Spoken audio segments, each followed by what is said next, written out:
Hello everyone, কেমন আছেন সবাই? আশা করছি সবাই ভালো আছেন। তো চলুন দেখে নেওয়া যাক আজকে আমরা মাইক্রোটিক যেটা পিসিতে ইনস্টল করার পরে সফটওয়্যারটা কিভাবে আমরা দিতে পারি। তো আমার কাছে একটা কি আছে, তো আমি এটা জেনারেট করব আর সেটা আমি লাইভে আপনাকে দেখাবো। তো আমার এটা ফ্রি ভার্সন ইনস্টল করা আছে, তো আমি কানেক্ট করে দিচ্ছি। তো তার জন্য আমাকে ডিফল্ট যে ইউজার নেম সেটা আমি দিয়ে দিলাম, পাসওয়ার্ড ব্লাঙ্ক, বাই ডিফল্ট এটাই থাকে। তো আমি কানেক্ট দিয়ে দিচ্ছি। লগ ইন হওয়ার পর একটা মেসেজ ফায়ার করছে, router has not know software কি। এটা আসলে কোনো কি নেই।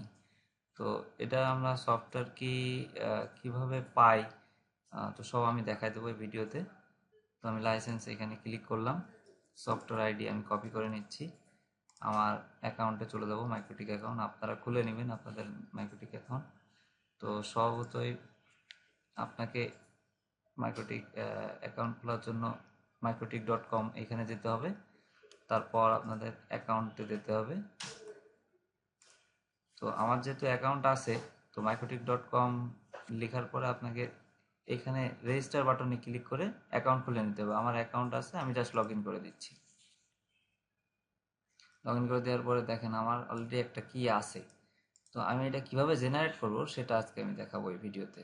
তো আমি এই অপশনে চলে যাব, রাউটার্স কি, এই অপশনে গিয়ে মেক এ কি ফ্রম প্রোভাইড কি ওয়ান, এখানে গিয়ে জাস্ট সফটওয়্যার আইডি আমি এখান থেকে কপি করে নিয়ে আসছিলাম, রাউটার থেকে এখান থেকে কপি করে নিয়েছিলাম। তো আমি এখানে বসাই দিব, দিয়ে জাস্ট জেনারেটে ক্লিক করে দিব। এই যে দেখুন আমাকে কিন্তু লাইসেন্স দিয়ে দিয়েছে। এটা জাস্ট আমি কপি করে নিয়ে আমার এই রাউটারে যদি পেস্ট দিয়ে দিই, তাহলে এটা কমপ্লিট হয়ে যাবে। তারপর আপনাকে রিবুট রিকর্ড চাইবে, রিবুট রিকর্ড দিলে কাজ কমপ্লিট হয়ে যাবে।